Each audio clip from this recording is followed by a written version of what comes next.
ഞാൻ ഇതുവരെ പറഞ്ഞതിനെ ഉൾക്കൊണ്ടില്ല എങ്കിൽ ഞാൻ ഇനി പറയാൻ പോകുന്നതിനെ അങ്ങ് ദയവായി ശ്രദ്ധിച്ചാലും. എന്താണത്? അതോ സമയമാകും മുൻപ് സ്വയം മരിക്കാനുള്ള പ്രവൃത്തികൾ ചെയ്യരുത്. ശിവാജ്ഞയ്ക്കെതിരായി അങ്ങ് ഹിമാലയ രാജ്യത്തിൽ പ്രവേശിച്ചാൽ അഥവാ ആക്രമിച്ചാൽ പരംപിത ബ്രഹ്മദേവന്റെ വരത്തിന് പോലും അങ്ങ് രക്ഷിക്കാനാകില്ല. ശിവപുത്രന്റെ ഉൽപ്പത്തിക്ക് മുൻപ് തന്നെ ശിവന്റെ ക്രോധം കൊണ്ട് അങ്ങ് വധിക്കപ്പെടും. മഹാരാജൻ, അങ്ങീ നാരദരെ അങ്ങയ്ക്കെതിരായി ഗൂഢാലോചന നടത്തിയതിന് ഉടനെ ശിക്ഷിക്കണം. അവന്റെ അധിക പ്രസംഗം അവസാനിക്കട്ടെ. നിർത്തു. ശിവദൂതനെ ആക്രമിച്ചാൽ ശിവകോപത്തിൽ നിന്നും രക്ഷപ്പെടാനാകില്ല ദൈത്യരാജ. ഈ മേഘാസുരനിൽ നിന്ന് എനിക്ക് എപ്പോഴേ രക്ഷപ്പെടാമായിരുന്നു. പക്ഷേ ഞാൻ ഇവിടെ നിനക്ക് താക്കീത് നൽകാൻ വന്നതാണ്.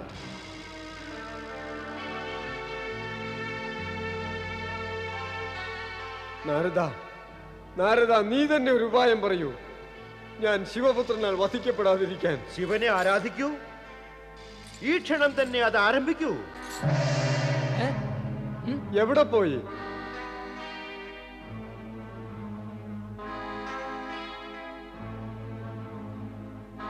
നാരദന്റെ തന്ത്രത്തിൽ കുടുങ്ങരുത് മഹാരാജൻ. തന്ത്രം? തന്ത്രമല്ലെങ്കിൽ പിന്നെ എന്താണ്? അങ്ങയ്ക്ക് ശിവാരാധനയുടെ മാർഗം ഉപദേശിക്കുന്നു ആ ദുഷ്ടൻ. മഹാരാജൻ, അങ്ങ് ശിവാരാധന ആരംഭിക്കുന്നതോടെ നമ്മൾ അസുരന്മാരുടെ അസ്തിത്വം സമാപ്തമാകും. വേണ്ട മഹാരാജൻ, വേണ്ട. അങ്ങ് ശിവാരാധന ചെയ്യരുത്. പിന്നെ ഞാൻ എന്തു ചെയ്യും?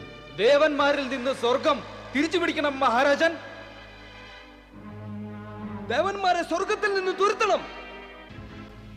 ഇനി അത് തന്നെ ചെയ്യണം. ഞാൻ ശിവാരാധന ചെയ്യുകയില്ല.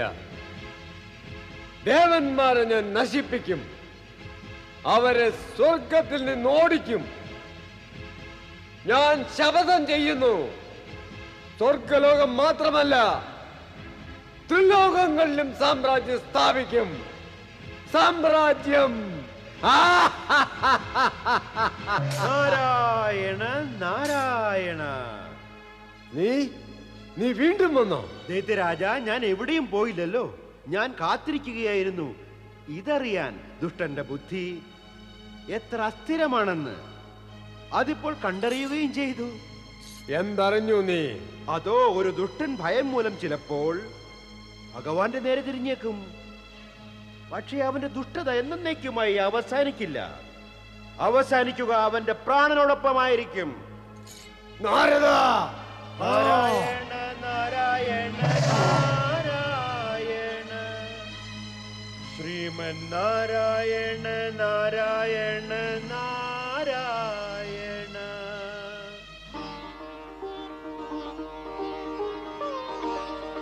എവിടെ പോയിരുന്നു മൈനാക? ഞാൻ എത്ര നേരമായി തേടുന്നു. ആജ്ഞാപിച്ചാലും പിതാവേ. ആജ്ഞാപിക്കുകയോ? ഞാൻ ആജ്ഞാപിക്കണം? പുത്ര മൈനാക, നീ പാർവതിയുടെ ജ്യേഷ്ഠനാണ്. വിവാഹത്തിനാവശ്യമായ സമസ്ത കാര്യങ്ങളും നീയാണ് ചെയ്യേണ്ടത്. അങ്ങ് നിശ്ചിന്തനായിരിക്കണം. എല്ലാ ഒരുക്കങ്ങളും ചെയ്തു കഴിഞ്ഞു. ഉത്തമം, അതിഉത്തമം. എന്നാൽ പറയൂ, സമസ്ത പർവ്വത രാജാക്കന്മാരെയും ക്ഷണിക്കാൻ സന്ദേശങ്ങൾ അയച്ചു കഴിഞ്ഞുവോ? അയക്കുന്നുണ്ട് പിതാവേ. വേഗം വേഗം വേണം. വേണ്ട വിധത്തിൽ ചെയ്യണം. മഹാരാജൻ ജയിക്കട്ടെ. മഹാമന്ത്രി, അങ്ങനെ വിളിച്ചു രാജൻ. അങ്ങയെ വിളിച്ചില്ലെങ്കിൽ പിന്നെ ആരെ വിളിക്കും? വിവാഹ ഒരുക്കങ്ങൾ തനിയെ ചെയ്യാനാകുമോ? വിവാഹത്തിനുള്ള ഒരുക്കങ്ങൾ നടക്കുന്നു മഹാരാജൻ. എനിക്ക് അങ്ങയെ വിശ്വാസമാണ് മഹാമന്ത്രി. അങ്ങൊന്നു ചെയ്യണം. രാജശില്പിയെ വിളിപ്പിക്കും. നമ്മുടെ കൊട്ടാരവും രാജധാനിയും ഇത്ര കണ്ട് അലങ്കരിക്കണം.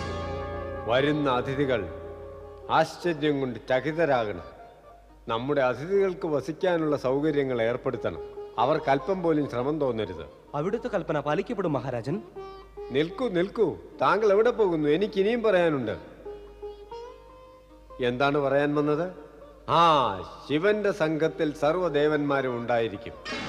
അവരോടൊപ്പം തന്നെ പരംപിത ബ്രഹ്മാവ്, ശ്രീഹരി വിഷ്ണു, ദേവരാജൻ, ഇന്ദ്രൻ തുടങ്ങിയവരും. അവരുടെ നിവാസത്തിനും സ്വീകരണത്തിനും പ്രത്യേക ഒരുക്കങ്ങൾ ചെയ്യണം.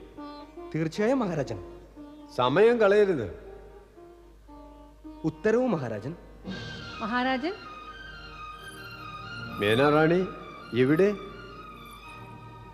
വിവാഹത്തിന് ഒരുക്കങ്ങൾ ചെയ്യണ്ടേ? അവിടുന്ന് ഉത്സാഹിക്കുന്നത് തന്നെ പര്യാപ്തമല്ലെന്നുണ്ടോ? എനിക്ക് തോന്നുന്നു മഹാറാണി, നിന്റെ മനസ്സിൽ ഒരു ഉത്സാഹവുമില്ലെന്ന്. ഭാവി അന്ധകാരം നിറഞ്ഞതാകുമ്പോൾ ഉത്സാഹം എങ്ങനെ? എന്താണ് നിന്റെ അഭിപ്രായം മഹാറാണി? പുത്രിയുടെ വിവാഹത്തിന്റെ ഈ ശുഭാവസരത്തിൽ ഇങ്ങനെ അശുഭം പറയുക ശോഭനീയമല്ല. അങ്ങ് ശോഭനം എന്തെന്ന് ചർച്ച ചെയ്യരുത് സ്വാമി. അങ്ങക്ക് വിശ്വാസമുണ്ടോ? കൊട്ടാരത്തിലെ സുഖസമൃദ്ധിയിൽ വളർന്നു വന്ന കോമളാംഗിയായ നമ്മുടെ പുത്രി പാർവതി, ആ വൈരാഗി വിചിത്ര വേഷധാരി ശിവനുമൊത്ത് സുഖമായി ജീവിക്കുമെന്ന്? അവൾക്ക് കൈലാസത്തിലെ അന്തരീക്ഷത്തിൽ സുഖം ലഭിക്കുമോ? സുഖവും സന്തോഷവുമായി പാർവതിക്ക് ഇനി ബന്ധമേ ഉണ്ടാകില്ല. മഹാറാണി അകാരണമായി ചിന്തിച്ച് സ്വയം വിഷമിക്കുന്നു. വിഷമിക്കാനുള്ള വിഷയമേ അല്ല. ഞാൻ പരംപിത ബ്രഹ്മ, ശ്രീ ഹരിവിഷ്ണു, ദേവരാജൻ ഇന്ദ്രൻ, മറ്റ് ദേവന്മാർ, ഋഷിഗണങ്ങൾ ഇവരെ വിശ്വസിച്ചാണ് ഈ വിവാഹം തീരുമാനിച്ചത്. സകല ദേവഗണങ്ങളും ഭഗവാൻ ശിവന്റെ ചരണങ്ങളിൽ നമ്മറശീർഷരാകുന്നു. അദ്ദേഹത്തിൽ വിശ്വാസമർപ്പിക്കുന്നു. സ്വാമി, അതേ മഹാറാണി, ദൃഢവിശ്വാസത്തിന്റെ വേരുകൾ വളരെ ആഴത്തിൽ ചെല്ലുന്നു. എന്റെ നിശ്ചയവും ആ വിശ്വാസത്തിൽ അധിഷ്ഠിതമാണ്.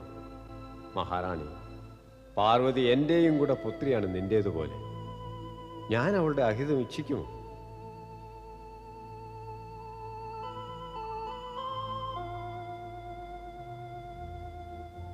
ചിന്ത മതിയാക്കൂ മഹാറാണി. ക്ഷമിക്കണം മഹാരാജൻ, പക്ഷേ എനിക്കറിയില്ല എന്തിനാണ് എന്റെ മനസ്സ് വീണ്ടും വീണ്ടും ആശങ്കപ്പെടുന്നത്. മഹാറാണി, അതിന് ഒരു ഉപായമേ ഉള്ളൂ: വിശ്വാസം. എവിടെ വിശ്വാസമുണ്ടോ അവിടെ ശങ്കയില്ല. സപ്തർഷികളും ദേവി അരുന്ധതിയും നിന്നോട് അതാണ് പറയാൻ ആഗ്രഹിച്ചത്. ഭഗവാൻ ശിവനെ വിശ്വസിക്കൂ. അദ്ദേഹത്തിന്റെ കൃപ കൊണ്ടാണ്, അനുകമ്പ കൊണ്ടാണ് സമസ്ത ലോകത്തിന്റെയും മനോകാമന പൂർത്തിയാകുന്നത്. സ്വാമി, ഇനി എനിക്ക് തെറ്റു പറ്റില്ല.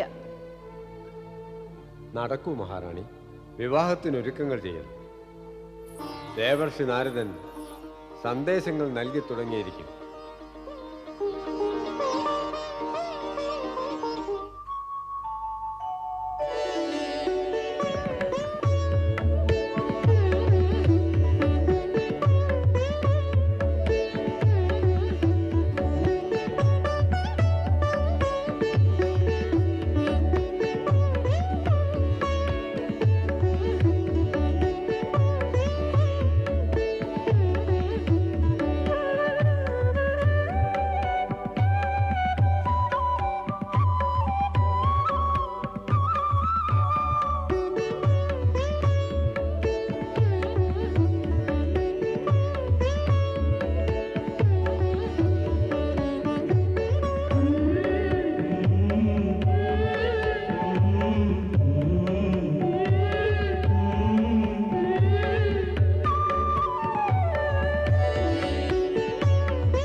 സ്വാമി, അത് കണ്ടോ? ദേവർഷി വന്ന് തിരിച്ചു പോകുന്നു. സ്വാമി, ഞാൻ പറഞ്ഞത് ദേവർഷി എന്തിനു വന്നു, എന്തേ തിരിച്ചു പോകാനെന്ന് ഒന്ന് ചോദിച്ചു നോക്കൂ. ദേവർഷി, ദേവർഷി, ദേവർഷി നാരദ, ദേവർഷി, ദേവർഷി, ദേവർഷി, അങ്ങ് എന്തേ തിരിച്ചു പോകുന്നത്? വന്നാലും വന്നാലും.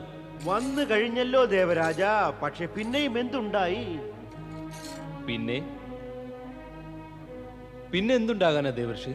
ഇതുവരെയായി അങ്ങയുടെ ലക്ഷ്യവും ഉദ്ദേശവും അങ്ങ് മനസ്സിലാക്കേണ്ടിയിരുന്നു ദേവരാജ. മുള്ള് തറച്ചതിന് ശേഷവും മുള്ളിന്റെ അസ്തിത്വം മനസ്സിലാക്കിയില്ലെങ്കിൽ മുള്ള് വീണ്ടും തറയ്ക്കും, അതിശക്തമായി തറയ്ക്കും. പിന്നീട് കഷ്ടവും അധികമാകും.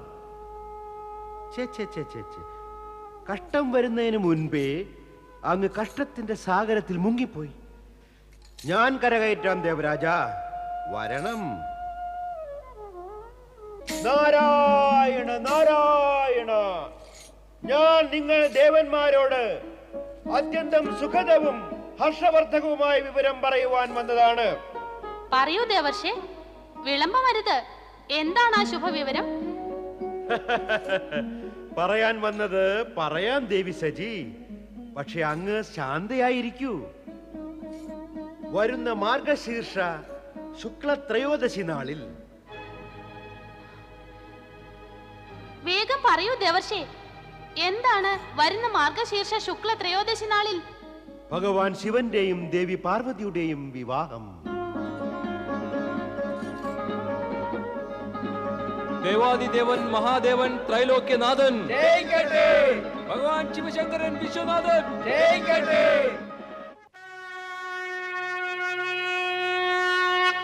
ഓം നമഃ ശിവായ. ഓം നമഃ ശിവായ.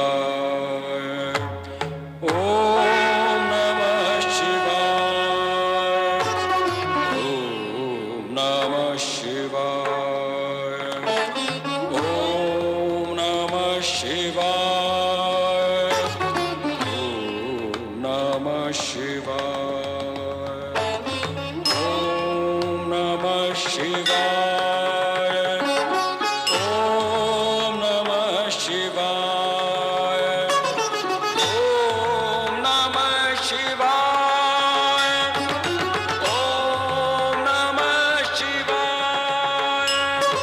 ഓം നമഃ ശിവായ.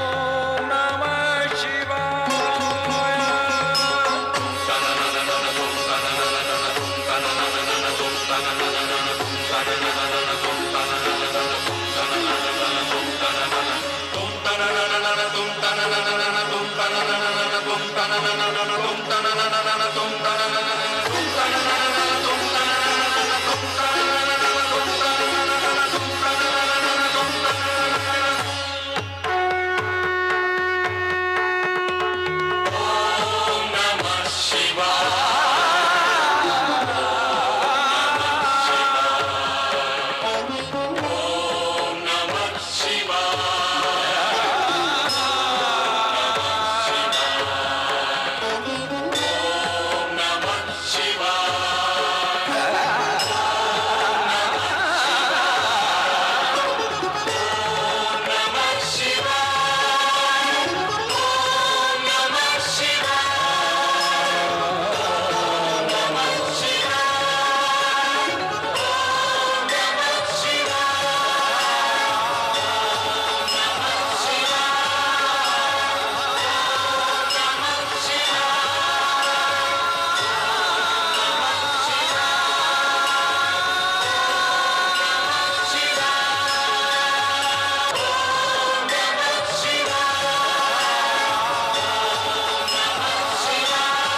Om Namah Shivaya.